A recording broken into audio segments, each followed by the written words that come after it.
vamos a referirnos a la semiología del aparato cardiovascular. Antes es preciso hacer algunas disquisiciones anatómicas o un breve recorderis. Estamos enfocando el tórax de un paciente y viendo la reja costal. Estoy señalando el manubrio del esternón y el cuerpo del esternón. Separando estas dos estructuras se encuentra el ángulo de Luis, que es, como veremos más adelante, un punto de referencia importante en la anatomía de la caja torácica. Ocupando cada reja costal se encontrarán los pulmones respectivos, pulmón derecho, pulmón izquierdo, y en el centro el corazón. Muy bien. La punta del corazón, constituida en su totalidad por el ventrículo izquierdo, se encuentra a la altura del quinto espacio intercostal con la línea medio clavicular. Allí podemos precisar la punta del corazón o el choque de la punta. Inmediatamente por detrás del esternón se encuentra el ventrículo derecho. Esto tiene importancia para lo que veremos más adelante. Haremos referencia ahora a las líneas más importantes de la caja torácica. Aquí podemos ver la línea medio clavicular. Acá la línea medio esternal y la línea medio clavicular del lado opuesto. Y en una proyección lateral veremos la línea axilar anterior, la línea axilar media y la línea axilar posterior. Bien, recordemos nuevamente, porque esto lo hayamos visto, las cuatro cavidades que componen el corazón. La aurícula derecha, a donde desembocan la vena cava superior y la vena cava inferior. La vena cava superior, que recoge la sangre venosa de la cabeza y de los miembros superiores, y la vena cava inferior, que recoge el resto de sangre venosa de la otra parte del organismo, vale decir, del abdomen y de los miembros inferiores. Aquí llega esa sangre venosa, es decir, la que ha entregado el oxígeno totalmente a sus tejidos. Por intermedio de la válvula tricúspide, por medio de la válvula aurículo-ventricular llamada válvula tricúspide, se comunica la aurícula derecha con el ventrículo del mismo lado. Al contraerse el ventrículo derecho, impulsará la sangre por la arteria pulmonar, que tan pronto sale del ventrículo derecho, no está representado en el esquema para efectos prácticos, pero tan pronto sale o emerge del ventrículo derecho, se divide en pulmonar derecha y pulmonar izquierda. Cada una entra al parenquima pulmonar y allí se capilariza para confluir posteriormente sus capilares en los llamados capilares venosos, que al unirse formarán la vena pulmonar, que en número de 4, aquí está representada como una sola, pero en número de 4 drenarán la sangre ya oxigenada a la aurícula izquierda. Oxigenada porque recuerden que en este sitio de los capilares se encuentra el alvéolo. El alvéolo tiene por función pasar su oxígeno a los capilares, ¿sí?, y recoger el CO2 que traen los mismos. En la aurícula izquierda, a la aurícula izquierda, llega la sangre venosa, y esa aurícula izquierda, por intermedio de la válvula mitral, se comunica con el ventrículo izquierdo, y este a su turno origina a la aorta, y al contraerse el ventrículo, la sangre será expulsada en su totalidad por esta gran arteria. Es necesario recordar el sistema de conducción del corazón. Hemos esquematizado aquí la aurícula, acá el ventrículo, el seno, el nodo, el haz de His y sus dos ramas, con sus ramificaciones tanto para el ventrículo derecho como para el ventrículo izquierdo.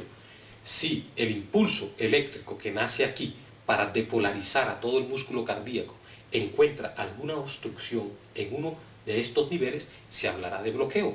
Si el impulso se encuentra bloqueado a este nivel, se hablará de un bloqueo auriculoventricular, y si se encuentra bloqueado en las ramas, se hablará de bloqueo de una de las ramas, derecha o izquierda.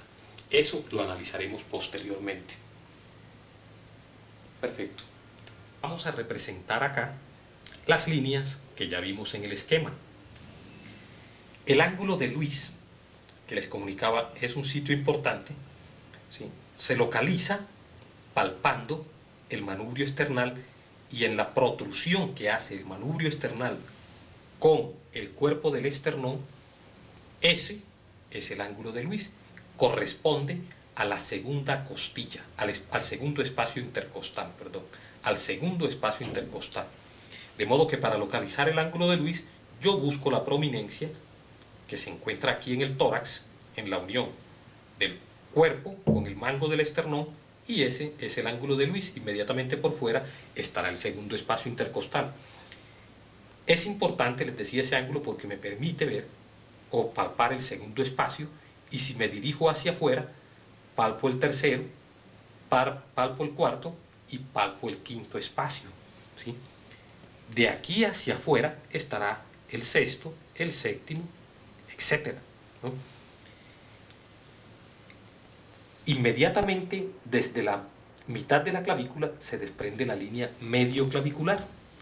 El choque de la punta del ventrículo izquierdo, ¿sí? El ventrículo izquierdo, cuya localización es esta, tiene una punta que choca contra la pared torácica en este sitio, en la intersección de la línea medio clavicular con el quinto espacio intercostal. Volvemos a precisar el espacio intercostal quinto, precisando primero el ángulo de Luis. Inmediatamente por debajo del ángulo de Luis está el segundo, tercero, cuarto y quinto.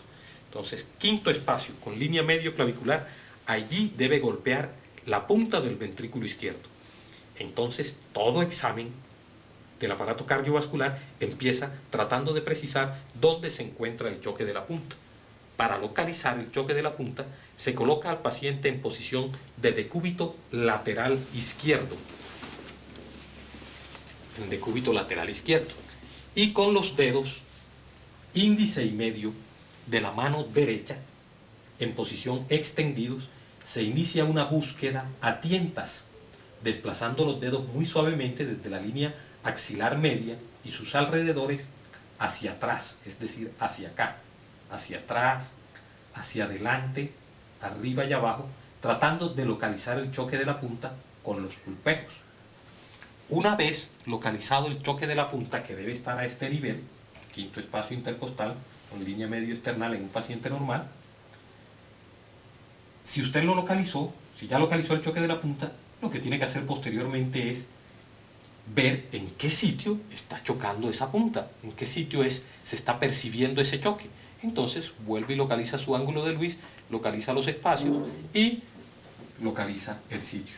Lo normal es percibirlo en el quinto espacio intercostal con línea medio clavicular, aunque en muchos pacientes normales, o en pacientes obesos o en pacientes enfisematosos, no es posible delimitarlo.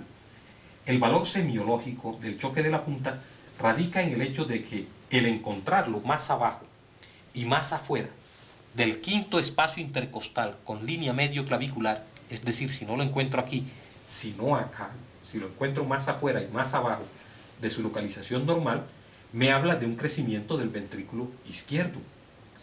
El hecho de que yo no encuentre el choque de la punta, de que no lo palpe, no me indica que el corazón está normal. No, hay pacientes, como les dije, los obesos y los enfisematosos, en quienes no es posible palpar. La simple inspección a veces muestra el choque de la punta, como en los casos de insuficiencia mitral severa.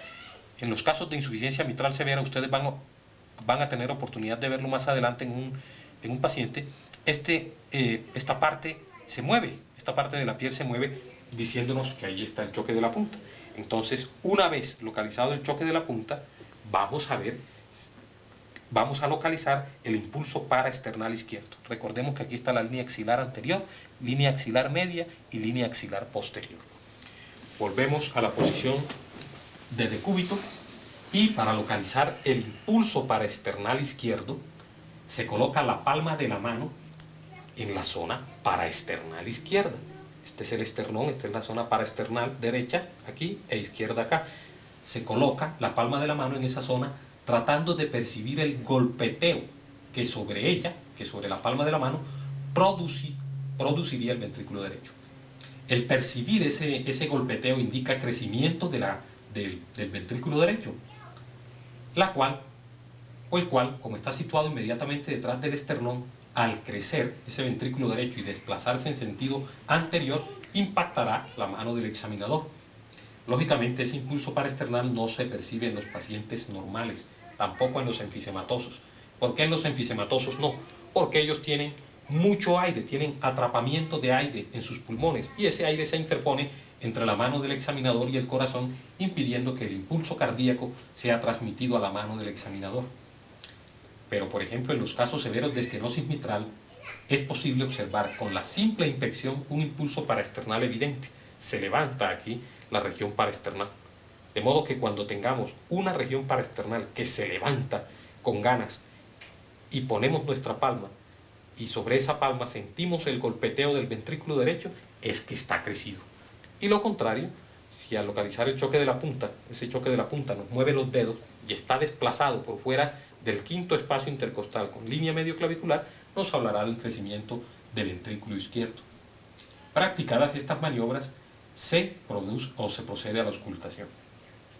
La semiología es un arte que se adquiere con la experiencia, pero el seguimiento de ciertos pasos le va permitiendo a uno una disciplina mental que con la práctica se vuelve rutinaria. Pero siempre debe seguir uno esos pasos. Vamos ahora a referirnos al origen de los ruidos cardíacos.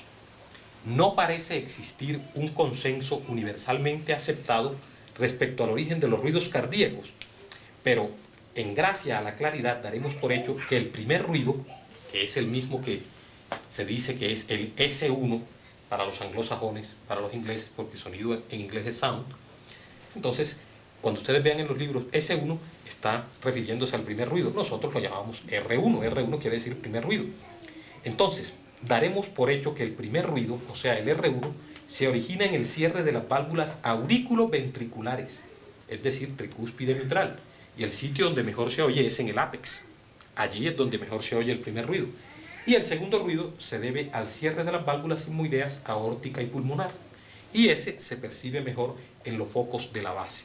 Tenemos que los focos de la base son el foco aórtico, el foco pulmonar, el foco de la punta, el foco mitral.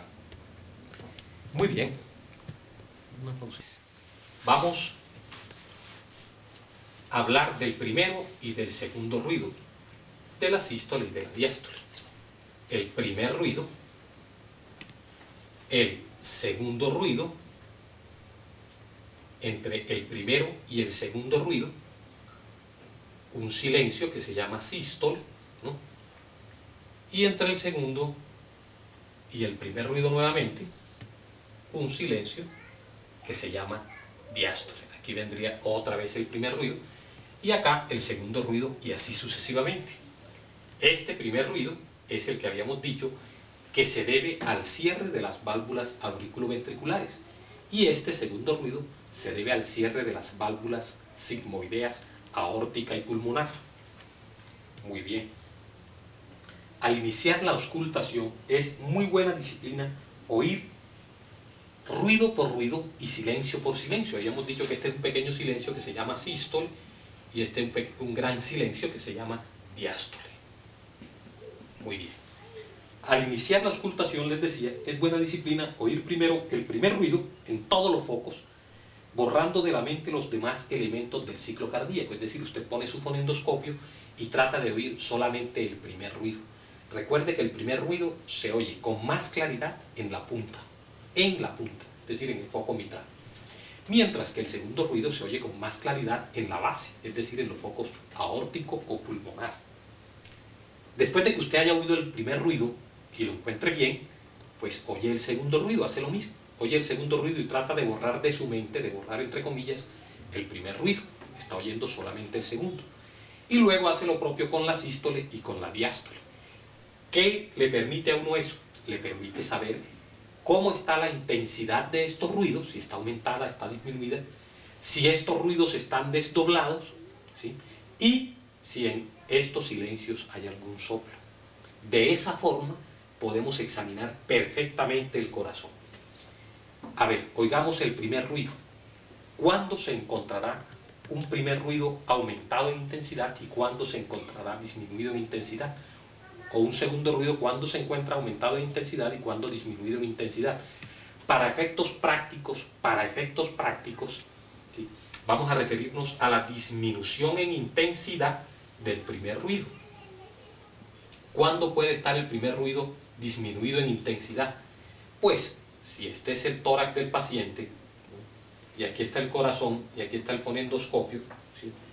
Si entre el fonendoscopio del paciente y el corazón, si entre el fonendoscopio del médico y el corazón del paciente existe tejido graso en abundancia, como en los obesos, o existe mucho aire, como en los pacientes enfisematosos, ustedes posteriormente van a tener oportunidad de ver radiografías en donde el corazón está separado del esternón por un espacio grandísimo en los pacientes con EPOC, que está lleno de aire, por el atrapamiento que hacen de aire estos pacientes. Entonces, si hay mucho aire, o si hay mucho tejido graso, aquí aire en el caso del enfisematoso, o tejido graso en el caso del paciente obeso, los ruidos cardíacos van a estar disminuidos de intensidad.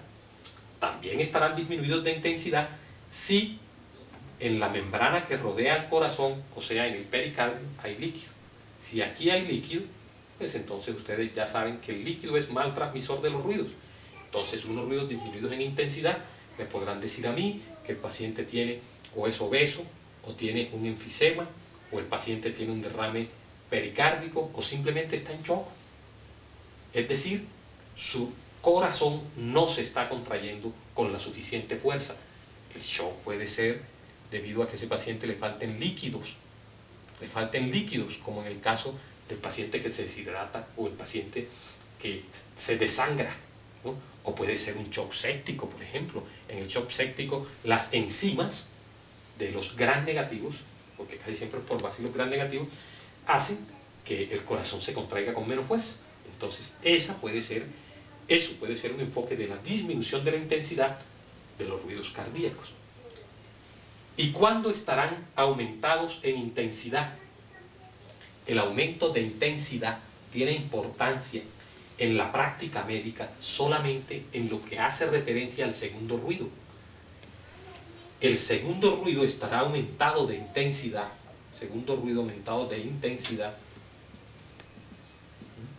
desde ahora podemos denominarlo S2 o R2, que es lo mismo, segundo ruido. ¿Cuándo estará aumentado el segundo ruido de intensidad? Cuando hay una hipertensión pulmonar. ¿Por qué cuando hay una hipertensión pulmonar? Recordemos que aquí está la aurícula derecha, aquí el ventrículo derecho, aquí la arteria pulmonar y aquí la válvula sigmoidea pulmonar. Decimos que hay hipertensión pulmonar cuando las cifras de la arteria pulmonar suben por encima de 15 milímetros de mercurio. Supongamos que no están en 15 milímetros de mercurio, sino que están en 50. Eso ya es una hipertensión pulmonar severa. Quiere decir que la sangre que está aquí está haciendo una presión importante sobre esas arterias. ¿Por qué puede aumentar a 50 la presión en milímetros de mercurio en la arteria pulmonar? Porque hay un trombo aquí. Si tenemos un trombo aquí que impide el paso de sangre hacia los capilares arteriales, ¿no? Este corazón, este ventrículo derecho tendrá que hacer más fuerza para vencer esta resistencia, este trombo que está allí ocluyendo el normal paso de la sangre. Y al hacer más fuerza, se tendrá que contraer con más fuerza. Al contraerse con más fuerza, para vencer esa resistencia, hará que aumente la presión aquí, en la arteria pulmonar. Entonces hablaremos de hipertensión pulmonar. Puede que no sea ya como un trombo, ¿no? Puede que sea, como les explicaba cuando vimos semiología del aparato respiratorio, en el EPOC, ustedes saben que como hay una fibrosis aquí en el bronquiolo respiratorio y bronquiolo terminal, no entra aire acá. Si no entra aire al alvéolo, disminuye también el oxígeno del alvéolo. Al disminuir el oxígeno del alvéolo, eso se constituye en un reflejo suficiente para que estos capilares pulmonares se cierren. Si estos capilares pulmonares se cierran, este ventrículo tendrá que hacer más fuerza para vencer esa resistencia y la presión en la arteria pulmonar aumentará. Entonces hablaremos de hipertensión pulmonar. Fíjense que hemos dado ya dos etiologías de la hipertensión pulmonar, un trombo y el EPOC, ¿no? Ya saben ustedes entonces a qué nos referimos cuando hablamos de hipertensión pulmonar. Si existe hipertensión pulmonar, este ventrículo cuando se contrae con fuerza, y estas valvas, estas sigmoideas, se abren con fuerza. Luego de la sístole también regresarán a su sitio y se cerrarán con fuerza. Al abrirse hacen esto, y al cerrarse con fuerza hacen esto. ¿Sí?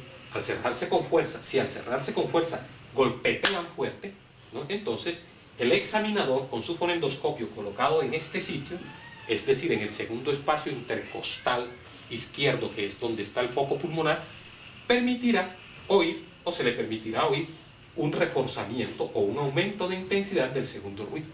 Por eso en semiología cardiovascular es muy importante saber que el aumento de intensidad del segundo ruido está haciendo alusión a la hipertensión pulmonar de cualquier causa. Hemos dicho en este caso por EPOC o por tromboembolismo, pero hay otras causas. Por favor, vayan a sus libros e investiguen por qué una CIA, por qué una CIB, por qué una fibrosis pulmonar intersticial les causará también hipertensión pulmonar. Si ustedes lo averiguan, verán que fácil es saber que en esas entidades también está aumentado de intensidad el segundo ruido. Muy bien, eso en lo que hace alusión a cambios en la intensidad de los ruidos, ¿no? Ya hablamos entonces de que en qué circunstancias está disminuido el primer ruido y el segundo, y hablamos en qué circunstancias está aumentado de intensidad el segundo. Eso para efectos prácticos. Ahora veamos en qué circunstancias puede estar desdoblado un ruido, es decir, que no se oiga como normalmente se oye. Normalmente los ruidos del corazón se oyen así.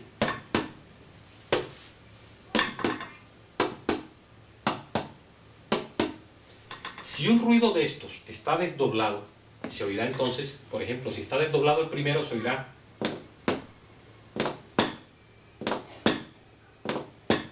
O si el que está desdoblado es el segundo, se oirá entonces.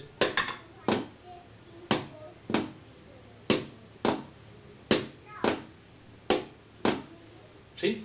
Así se oirán si están desdoblados. ¿Por qué se puede desdoblar el primero y el segundo ruido?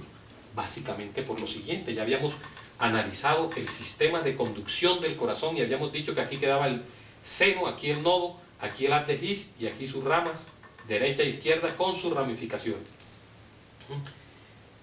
Para que se contraigan, los dos ventrículos, para efectos prácticos, se contraen casi al mismo tiempo. Realmente se contrae primero el ventrículo izquierdo que el derecho, pero eso no tiene importancia en la práctica clínica. Para efectos prácticos, repito, se contraen al mismo tiempo los dos ventrículos.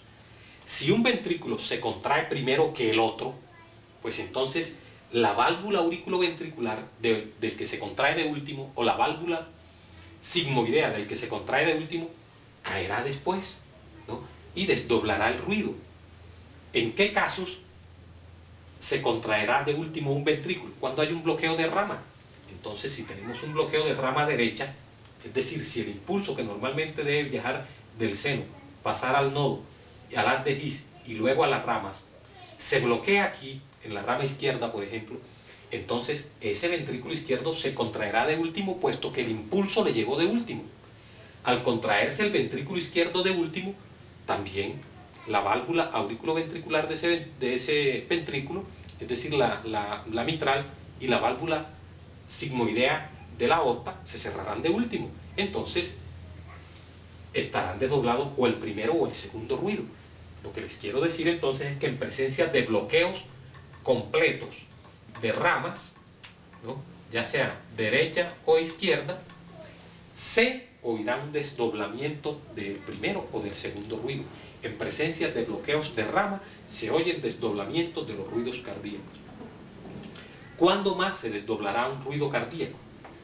Pues se desdoblará también cuando, por ejemplo, ¿no?, si aquí tenemos el ventrículo derecho y aquí un trombo en la arteria pulmonar y aquí está la válvula sigmoidea pulmonar, esta es la aurícula derecha, este es el ventrículo derecho. Si al contraerse el ventrículo derecho encuentra una resistencia acá, tendrá que tomarse más tiempo para contraerse y vencer esa resistencia. Tendrá que hacer esto, una diástole demorada para poder contraerse con más fuerza. Al demorarse más, tomando fuerza para la siguiente sístole, entonces llegará atrasado a la contracción ese ventrículo y se desdoblará el segundo ruido. No solamente se desdoblará, sino que estará aumentado en intensidad, por lo que ya les había dicho. Es decir, por un aumento de presión, mire, ¿sí? Al haber un aumento de presión en la hipertensión pulmonar, entonces es posible que el segundo ruido no solamente esté aumentado en intensidad, sino que también esté desdoblado. Lo mismo pasará en el EPOC, también por la misma razón, porque hay aumento, porque hay hipertensión pulmonar. En caso de una comunicación de la aurícula derecha con la aurícula izquierda, eso se conoce con el nombre de C y A. En caso de una comunicación anormal, si la aurícula derecha está comunicada con la aurícula izquierda por una comunicación anormal, la sangre de la aurícula izquierda pasará a la aurícula derecha por esa comunicación anormal, y al pasar a la aurícula derecha, pasará también al ventrículo derecho. Como el ventrículo derecho está acostumbrado a contraerse para expulsar un determinado volumen de sangre, cuando ese volumen de sangre crece por efecto de la comunicación interauricular, tendrá que tomarse también más tiempo para contraerse. Al tomarse más tiempo para contraerse, puede que se oiga desdoblado también el segundo ruido.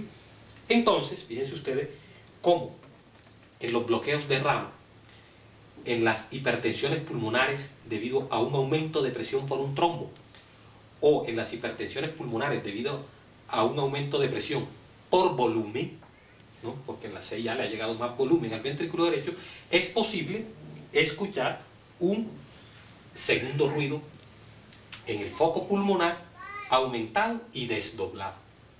Entonces, en resumen, yo podré encontrar un segundo ruido desdoblado en el foco pulmonar, un segundo ruido desdoblado en el foco pulmonar, cuando tenga un bloqueo de rama derecha completo,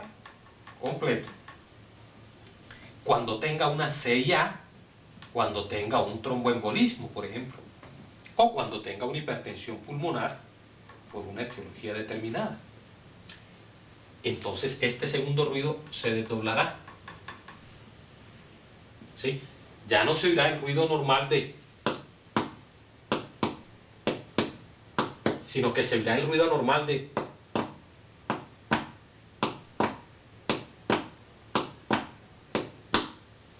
Eso es un desdoblamiento del segundo ruido. ¿Y cuándo se oirá un desdoblamiento del primer ruido?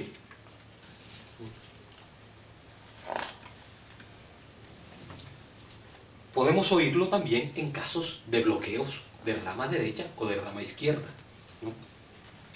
Tienen una connotación especial algunos desdoblamientos. Por ejemplo, en la comunicación interauricular, el desdoblamiento del segundo ruido es fijo, es fijo.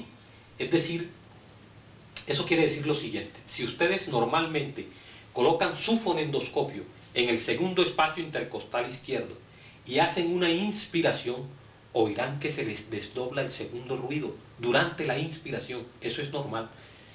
Hagan ese ejercicio, coloquen su fonendoscopio en el segundo espacio intercostal izquierdo y respiren, inspiren, y verán que durante ese lapso inspiratorio se les desdobla el segundo ruido, les hace esto.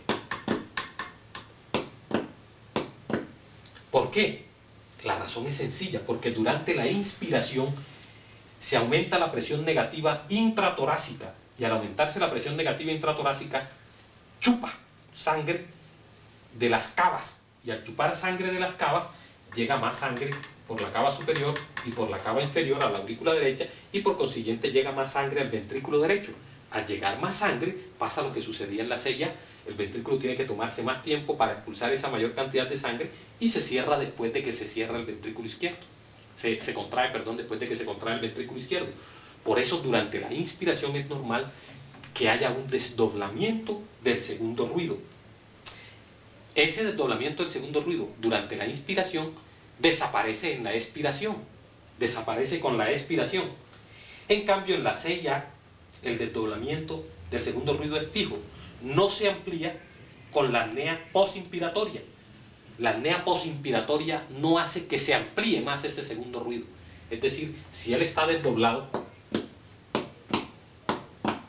y yo hago una apnea inspiratoria, por mucho que yo haga apnea inspiratoria, ese segundo ruido no se me va a desdoblar más. Eso indica que el segundo ruido es fijo. Eso es a eso nos referimos cuando hablamos de segundo ruido fijo, ¿no? Muy bien. Eso en lo que se refiere a los desdoblamientos.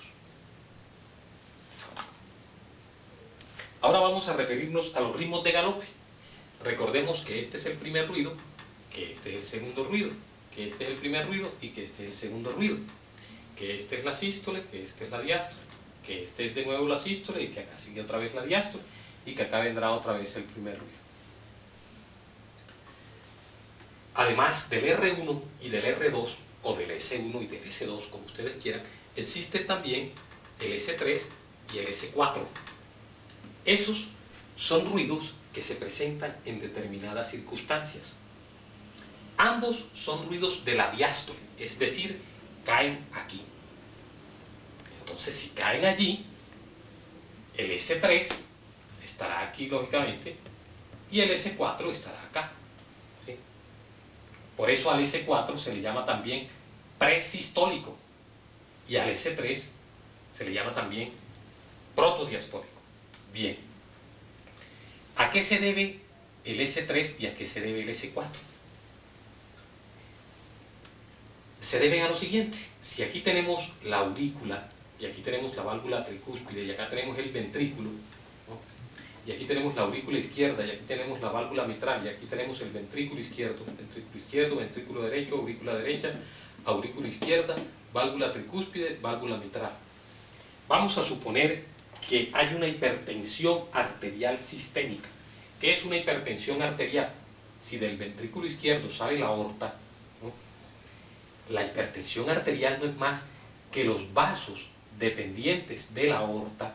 Vamos a hacer la subdivisión de la aorta aquí a este nivel para efectos prácticos. Si suponemos que estos son los vasos de ramificación de la aorta, la hipertensión arterial no es más que estos vasos se cierran, disminuyen su calibre. Al disminuir de calibre, este ventrículo tiene que hacer fuerza para lograr vencer esa resistencia. Es lo mismo que sucedía en el EPOC con el ventrículo derecho, si ustedes recuerdan. Lo que pasa es que acá se da refiriéndonos a una hipertensión pulmonar y acá nos estamos refiriendo a una hipertensión arterial sistémica. Entonces, si este ventrículo izquierdo encuentra que los vasos dependientes de la aorta están cerrados, tendrá que hacer más fuerza para vencer esa resistencia.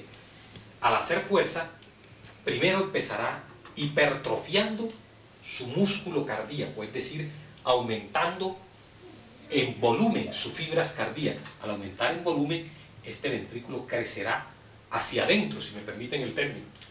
No se elongará, no se dilatará, sino que al principio crecerá hacia adentro, como que se vuelve más compacto, ¿sí?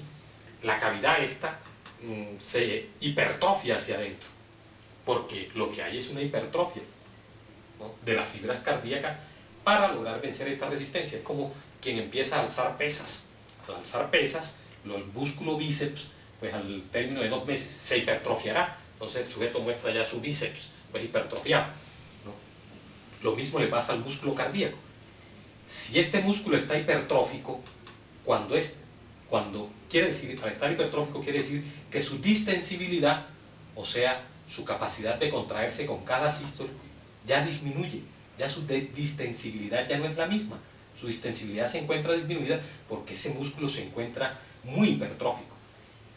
Entonces, la sangre que viene de la aurícula izquierda a vaciarse en él encuentra cierta resistencia en ese músculo que está muy hipertrófico, porque ese músculo ha perdido su distensibilidad. Su distensibilidad es la palabra clave aquí, distensibilidad. La ha perdido gracias a que se ha hipertrofiado, ¿sí? Los gringos le llaman también compliance. La traducción de compliance es distensibilidad. Muy bien. Si esa aurícula encuentra trabajo para vaciarse en ese ventrículo izquierdo que está muy hipertrófico, se producirá un S4. Un S4. Por eso el S4 puede hablarnos a favor de hipertensión arterial sistémica. Aunque el S4 puede ser escuchado normalmente en personas menores de 40 años, puede ser escuchado normalmente y no indica nada. Pero si yo encuentro un S4 en una persona que es hipertensa, ¿no?, encuentro un tercer ruido, o sea, 1, 2 y 3, 1, 2 y 3, si encuentro un tercer ruido, que en este caso se llama S4, es un tercer ruido, 1, 2 ruidos, 3 ruidos, eso es lo que se llama S4, ¿no? Si yo encuentro en una persona hipertensa un S4, entonces yo puedo decir, oiga, ese ritmo de 3 tiempos que estoy escuchando se debe a la hipertensión arterial.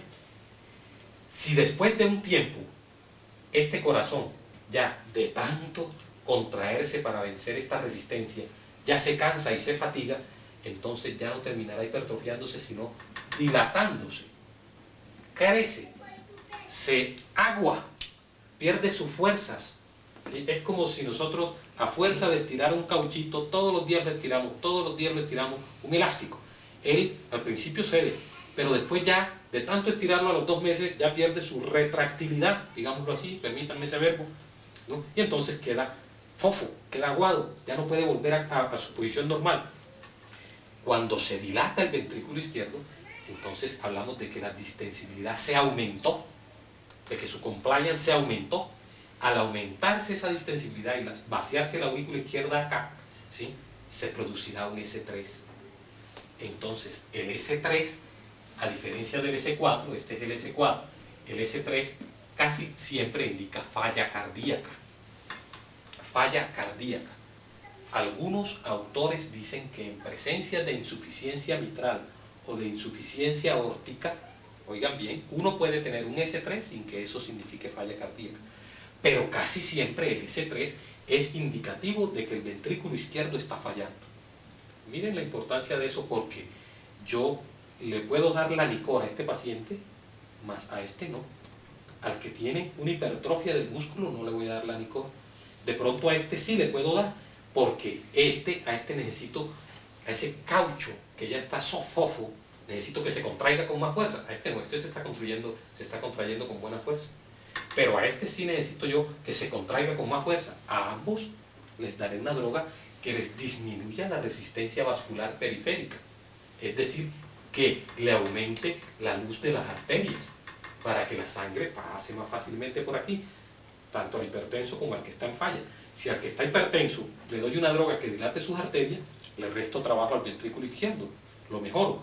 Si al que está en falla también le dilato sus arterias, también le mejoro la función del corazón. Será dilato con las drogas llamadas inhibidores de la enzima convertidora de angiotensina, es decir, con un inhibidor ECA. Ustedes en el mercado tienen 100.000 nombres de inhibidores ECA. Y en el servicio de medicina interna van a ver mucho formular esa droga. Muy bien, miren la importancia del S3 y del S4. Esto, miren cómo se oye cuando uno pone un fonendoscopio. Normalmente se debe oír así. Normalmente el ruido cardíaco se oye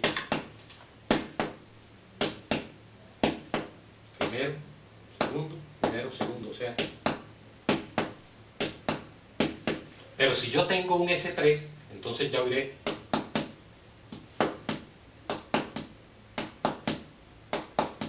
Y si taquicardizo ese corazón, lo oiré como un galope, es decir,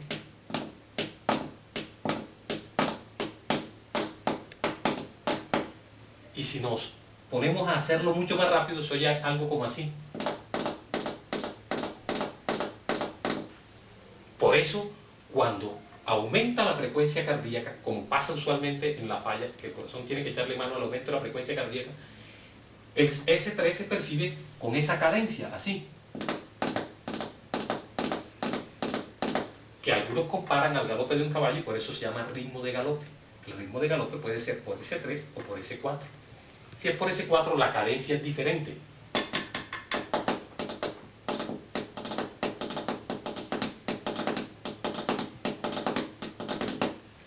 Pero, para efectos prácticos, nadie es capaz de diferenciar con un corazón taquicárdico un S3 de un S4. Entonces ustedes dirán, bueno, entonces ¿para qué usted nos ha hecho esa explicación si no se puede diferenciar el S3 del S4? Les digo que nadie, cuando digo nadie, es que ni siquiera los cardiólogos más experimentados pueden diferenciar a veces un S3 de un S4. Pues es necesario que ustedes entiendan que hay estos ruidos, porque si yo tengo un paciente que me dice, que llega y me dice que él se fatiga caminando y que no se puede acostar porque se ahoga, y le toco el choque de la punta, y el choque de la punta está en el séptimo espacio intercostal izquierdo, con línea axilar anterior, y le ausculto y tiene este ruido, yo digo, oiga, tiene un galope, ¿será por S3 o será por S4? Como está en falla, yo pienso que debe ser por S3, porque el S3 es patrimonio de la falla. Pero si el hombre me dice, oiga, doctor, vengo aquí a que usted me haga un examen físico, un chequeo, porque mire que es que estoy preocupado con toda esta situación aquí, pues, del ministro de Defensa y del proceso 8000 y todas estas cosas. Entonces me tenía angustiado la situación del país, y yo le pongo un fonendo, ¿no? Y digo, oiga, ¿y usted qué más se siente? No, yo no tengo ni fatiga, yo me acuesto y duermo perfecto, a mí no se me hinchan los pies, en fin, el hombre no tiene ningún signo de falla cardíaca, y yo le pongo un fonendoscopio y le encuentro. Digo, oiga, tiene un ritmo de galope, no sé si es S3 o es S4, y le tomo la atención y está hipertenso, digo, ya sé, debe ser un S4. Debe ser entonces un S4. Entonces, sería la explicación muy sencilla de lo que es un S3 y un S4 en un paciente con hipertensión o con falla cardíaca. Vamos a referirnos ahora a los soplos. A los soplos. Entonces, fíjense, ya nos hemos referido a el desdoblamiento de los ruidos, al aumento de intensidad de los ruidos y a los ritmos de galope. Ahora nos vamos a referir a los soplos, que es un dolor de cabeza para cuando uno está empezando. Pero aquí lo vamos a hacer de una forma muy sencilla, de modo que ustedes después que termine esta charla, ustedes van a quedar en condiciones de hacer un diagnóstico de un soplo, porque es lo más sencillo que hay. Normalmente la sangre, vamos a tener aquí a dibujar la aurícula izquierda, el ventrículo izquierdo y la aorta y la válvula sigmoidea aórtica. Normalmente la sangre circula de las cavidades cardíacas, en las cavidades cardíacas y en los vasos en forma de un flujo laminar. ¿Qué quiere decir un flujo laminar? Que si yo hago un corte de ese vaso, la corriente sanguínea va como unas láminas, como un flujo que va ordenaditamente por el centro, va pasando, la corriente sanguínea va superpuesta así en láminas, ¿sí? Una sobre otra, va pasando por el centro del vaso, en línea recta. Si el flujo ese encuentra a su paso, oiga bien, si encuentra a su paso una estrechez, vamos a hacer una estrechez aquí, y dilatamos después aquí, ¿qué sería esto? Pues una estrechez de la aorta, ¿cierto? Una estrechez postvalvular de la aorta. Entonces, si el flujo encuentra una estrechez, ¿sí? Si encuentra una dilatación, vamos a presentarle esto más bien así. Vamos a poner aquí la válvula mitral y vamos a estrecharla. Este flujo que viene aquí se encuentra con que esto está estrecho. Vamos a dilatar acá porque este señor es un hipertenso, tiene una hipertensión arterial sistémica, y a fuerza de este ventrículo lanzar con sangre, lanzar con fuerza esa sangre para vencer esta resistencia que le representa la hipertensión arterial sistémica, esto se hipertrofió. Al hipertrofiarse este ventrículo, la sangre sale con fuerza y choca con fuerza contra las paredes de este vaso. Al chocar con fuerza, todos los días chocando con fuerza, termina dilatando la pared de ese vaso. De modo que un paciente con hipertensión arterial posiblemente puede tener su aorta así, dilatada, ¿cierto? De tanto chocar la sangre contra esas paredes. Entonces, cuando la sangre en su recorrido encuentra una estenosis, vamos a estenosar la válvula, supongamos que a este señor le dio una fiebre reumática cuando tenía 15 años, está de mala porque le dio fiebre reumática a los 15 años e hipertensión cuando tenía 50. Entonces, repito, si el flujo circulante encuentra a su paso una estrechez, una dilatación, una obstrucción, ¿no? O si ese flujo es excesivo, en vez de tener este señor 5 litros, tiene 7 como en el embarazo, entonces ya no sería un señor, sería una señora, ¿no? Cuando la corriente sanguínea encuentra o una estrechez o una dilatación o hay una volemia muy grande, entonces ya ese flujo deja de convertirse, deja de ser laminar y se convierte en turbulento. Es decir, ya no sale así, ordenadito, sino que al chocar contra esto, en vez de seguir ordenadito aquí así, ¿no? Se devuelve aquí así y hace así, ¿no? Y produce una turbulencia, lo mismo aquí, ¿sí? Al encontrar una estenosis aquí, produce una turbulencia.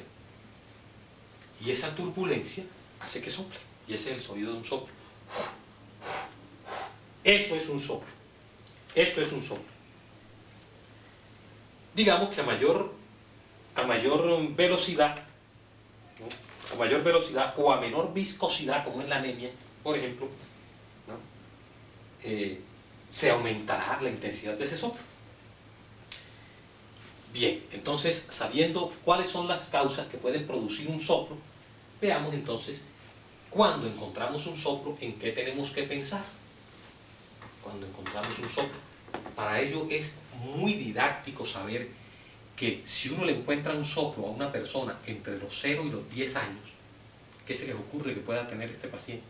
Un niño de 10 años con un soplo seguramente no va a tener una arteriosclerosis, pues va a tener, por lo digo, o tiene una enfermedad congénita, o esto que estamos oyendo no es un soplo debido a daño de ninguna estructura, sino que es lo que conocemos como soplos fisiológicos. En los niños es muy posible encontrar soplos fisiológicos que se quitan, generalmente se borran, se pierden cuando cumplen los 10 años o los 12 años.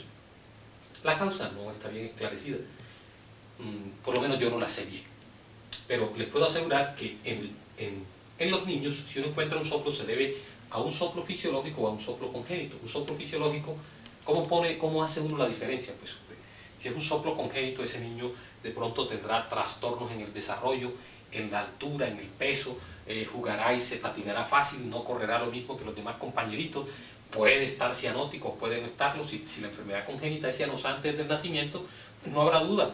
Si es un niñito moradito, chiquito, ¿no?, y le encuentra un soplo, ese niño tiene una enfermedad congénita. Oiga, doctor, ¿y qué tipo será? ¿Será una 6A? ¿Será una 6B? ¿Será una tetralogía? ¿Será un ductus? ¿Será una pentalogía?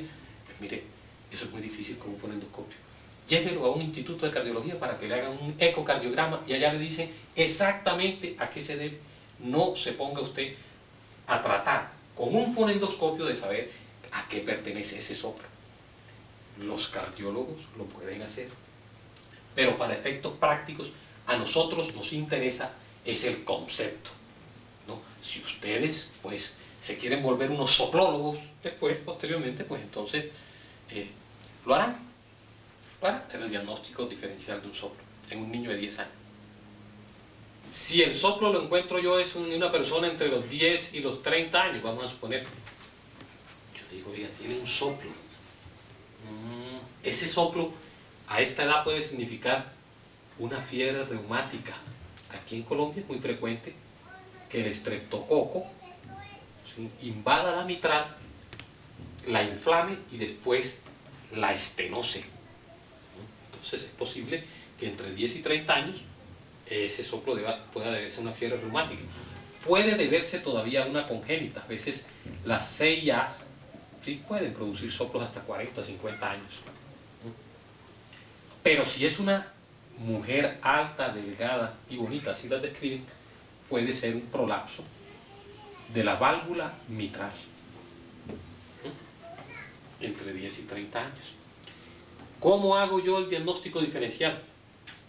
Pues una fiebre reumática, puede que haya antecedentes de amigdalitis, no necesariamente los hay siempre, ¿no? Pero ese paciente o esa paciente se quejará de fatiga, de disnea, porque si está estenótica la válvula mitral, ¿no?, ese paciente se quejará necesariamente de disnea. Si yo estenoso la válvula mitral aquí está mi alvéolo, y esta sangre de la aurícula no puede pasar al ventrículo, empezará a irse hacia atrás y por aumento de presión hidrostática saldrá al intersticio y saldrá aquí y pasará aquí al alvéolo, y esa paciente hará edema pulmonar, o por lo menos hará fatiga fácil cuando corre. Entonces, si yo encuentro un soplo en una persona de 10 a 30 años y me dice que mire, que se fatiga fácil, yo digo, oiga, una posibilidad es una fiebre reumática, ¿no? Y un prolapso de la válvula mitral, ¿cómo hago yo para hacer el diagnóstico? Pues si encuentro un soplo en una persona alta, delgada, digo, oiga, y si esa persona de pronto se me queja de síncope, puede tener un prolapso de la válvula mitral. ¿Qué significa prolapso de la válvula mitral? Pues que al pasar la corriente de sangre, las dos valvas de la mitral no coaptan, no cierran bien, ¿no?, se prolapsan. Una se queda bien, pero la otra se va, se prolapsa.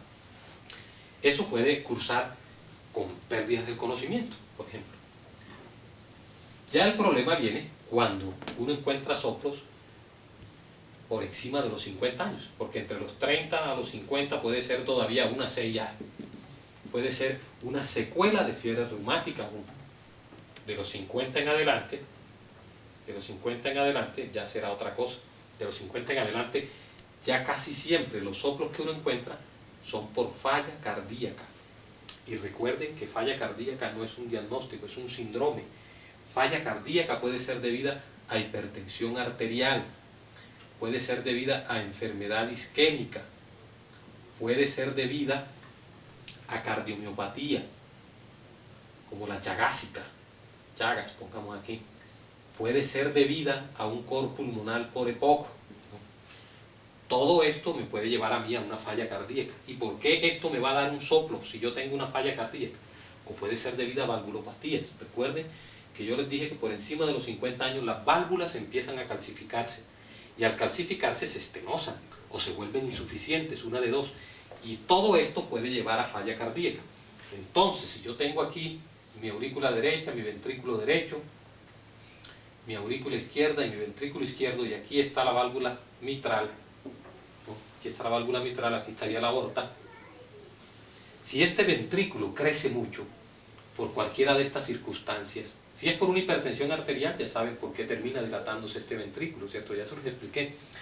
Si es por una enfermedad isquémica, es decir, si se me necrosa esta parte del ventrículo, ya el corazón no se contraerá con tanta fuerza como lo hacía antes, sino que como esta parte no se puede contraer, pues él se contraerá con menos fuerza, y al contraerse con menos fuerza expulsará menos sangre.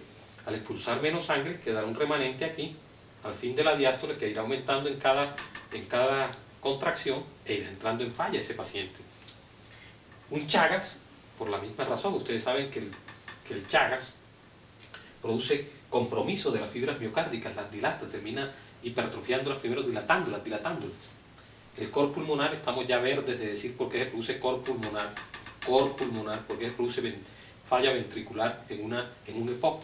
Y en las valvulopatías ya sabemos por qué, si sobre esta válvula se produce calcio, se deposita el calcio, pues entonces posiblemente, o sobre la aorta, si sobre la válvula aórtica se deposita calcio y la estenosa, entonces este ventrículo encontrará una resistencia aumentada para pasar la sangre por allí, porque la válvula está estenosada y primero se hipertrofia y después se dilata. Entonces todas estas causas hacen que el ventrículo entre en falla, es decir, se dilate. Al dilatarse, el anillo de implantación de la válvula, ¿sí?, ya no coaptará bien, ¿sí? A la válvula en sí no le ha pasado nada, fíjense, la válvula está normal, ¿sí? Pero si este ventrículo se dilató, ya la válvula no coapta bien, no se une una valva con otra, y al expulsar la sangre, el ventrículo izquierdo, al contraerse y para tratar de pasar la sangre por aquí, pasará por acá, ¿no? Y al pasar por acá se producirá un soplo. Por eso en los pacientes que tienen dilatación del ventrículo por falla cardíaca, ¿no?, hay soplos. Esos soplos se llaman soplos funcionales. ¿Por qué funcionales? Porque el daño no es orgánico. La válvula está intacta. Acá, este sí es un soplo orgánico. Orgánico, el de la fiebre reumática, quiere decir que la válvula sí efectivamente está comprometida, está dañada, se estenosó.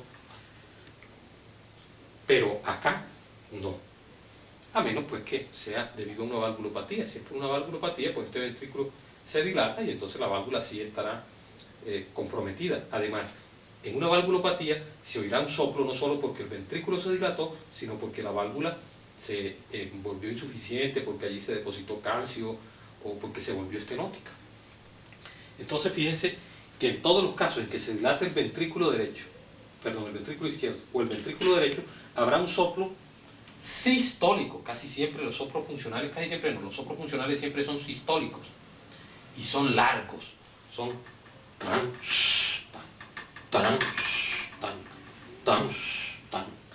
¿Por qué? Cuando se contrae el ventrículo, la sangre pasa hacia acá, en vez de coger hacia acá, coge hacia acá, en la sístole. Se contrae el ventrículo y la sangre pasa acá, soplo. Cada vez que se contraiga,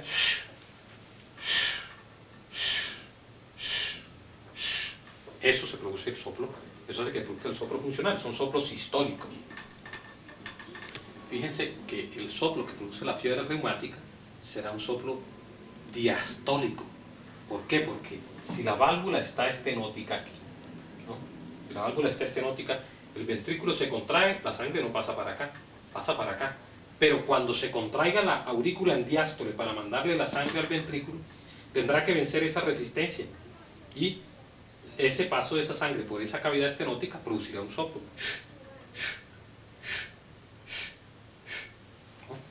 Entonces se habla de que este soplo es orgánico, este es un soplo funcional y este es un soplo fisiológico, el que les decía anteriormente. Entonces, si yo tengo un soplo en una persona mayor de 50 años, es porque generalmente tengo cualquiera de estas circunstancias.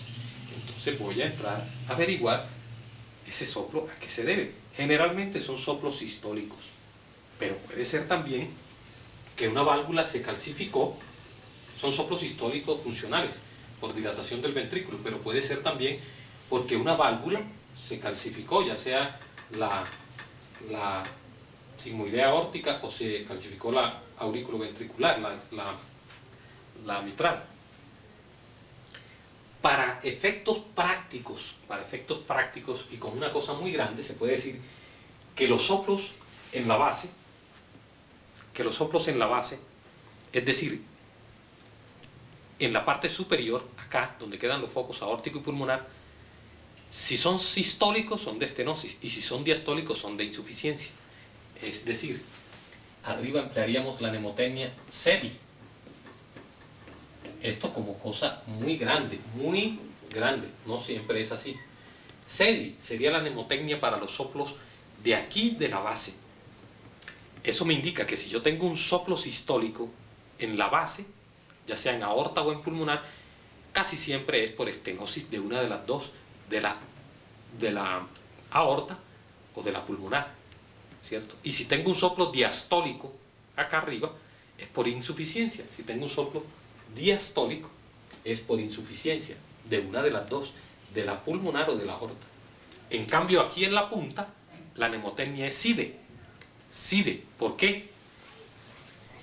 Porque si el soplo que yo tengo aquí en la punta es sistólico, generalmente se debe a insuficiencia. Mientras que si tengo un soplo diastólico, generalmente es por estenosis. Y les pongo el ejemplo. Si el soplo es sistólico, es un soplo por insuficiencia auriculoventricular. Mientras que si es diastólico, como les decía, es por fiebre reumática, como en el caso de la estenosis de la mitral, ¿no? Entonces, SIDE, sistólico, insuficiencia, diastólico, estenosis, ¿no? Eso más o menos en términos groseros, grandes. Bien, de soplos, ¿qué más podemos agregar? Eso básicamente en cuanto a los soplos. Veamos ahora en qué focos tenemos que auscultar los soplos. Algunos autores hablan de focos: foco aórtico en el segundo espacio intercostal derecho, foco pulmonar en el segundo espacio intercostal izquierdo, miren que aquí está el ángulo de Luis, accesorio aórtico inmediatamente por debajo del foco pulmonar, accesorio aórtico, ¿no? Mitral y tricúspide. Mitral en el quinto espacio intercostal, línea medio clavicular, ¿sí? Y tricúspide casi en la punta del esternón, ¿sí? De modo que si yo voy a auscultar foco mitral, foco tricuspidio, accesorio aórtico, pulmonar y aórtico, pero no siempre es así. Cuando el corazón crece, entonces estos focos se me distorsionan y por eso uno mejor no dice encontré un soplo en foco sistólico, en foco mitral, no, uno dice más bien encontré un soplo sistólico en línea axilar anterior con séptimo espacio intercostal. Es mejor dar referencias anatómicas que no decir soplos, que no hablar de focos, pero uno puede perfectamente también hablar de focos. Los soplos tienen ciertas irradiaciones. El soplo mitral, el soplo de insuficiencia mitral, cuando coloco al paciente en decúbito lateral izquierdo, como la punta del corazón se va más hacia allá, se irradiará hacia la axila. Entonces el soplo de insuficiencia mitral puede irradiarse hacia la axila, ¿no? Si está comprometida la valva anterior o la valva posterior, también se irradiará hacia una u otra parte. Si la comprometida es la valva posterior de la mitral, yo oiré el soplo acá en la espalda, en la región escapular. De modo que si yo estoy auscultando a un paciente y encuentro un soplo aquí, muy probablemente existe un compromiso de la válvula mitral. Los soplos por compromiso de la válvula aórtica, básicamente los de estenosis, se transmiten al cuello, porque van siguiendo la dirección de la corriente de sangre. Aquí está el ventrículo izquierdo, de aquí sale la aorta y hace esto, repito, sale la aorta aquí y de aquí salen los vasos de la aorta que van para el cuello. Entonces si el soplo, como el soplo tiende a seguir la corriente sanguínea, se oirá en los vasos del cuello. Los soplos de insuficiencia o de estenosis aórtica pueden ser oídos en los vasos del cuello. Recuerden que si este es el esternocleidomastoideo, por encima, por delante está la arteria carótida. Si yo la quiero palpar, aquí la estoy palpando, la carótida. Si quiero oír un soplo en carótida, tendré que primero palparla para localizarla y luego colocar el fonendoscopio. Entonces, los soplos de carótida pueden indicarme, aparte de un ateroma de la carótida, pueden indicarme una estenosis o una insuficiencia de la aorta. Los soplos, el soplo de la insuficiencia aórtica, también puede oírse en la punta, fíjense, porque sale el chorro de sangre y se devuelve otra vez porque está insuficiente la aorta, entonces puede oírse en la punta, de modo que un soplo